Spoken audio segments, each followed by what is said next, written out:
Alright, so the horn's not working in this thing. 2007 Lexus LS460. I'm going to disconnect the battery. I'm going to try one thing. They say it's a common problem in the LS460s with this horn. I'm going to take this airbag off. And then there's, I believe there's two screws, one on this side that you got to take off. Pull a panel off right there. Can't even show y'all. Pull this panel off right there. And pull this panel off right here.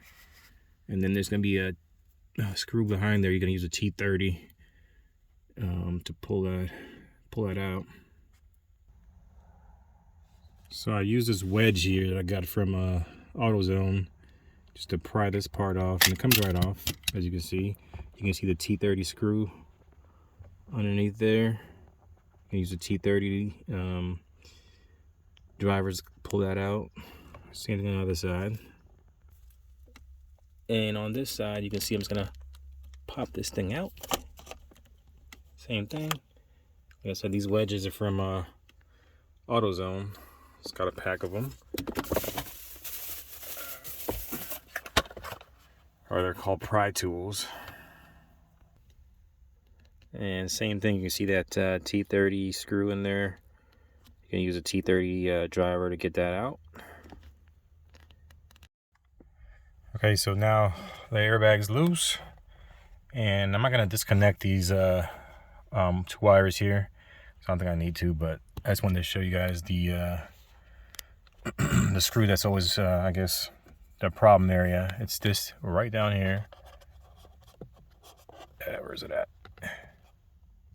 This guy right there that I'm pointing to. I guess it gets loose. You might have to take it off, clean it off, and then tighten it back up. And I'll do that and see if it works. It's at the very bottom behind this blue plastic piece here. Behind this blue plastic piece is right down there. We're going to tighten that up and clean it off. Alright, so the battery's plugged back in. I left a couple panels off so I can just test it. I might have to, do it all over again. I don't know. But these panels off right now. And let's see if it works. And it works. Good deal. Good.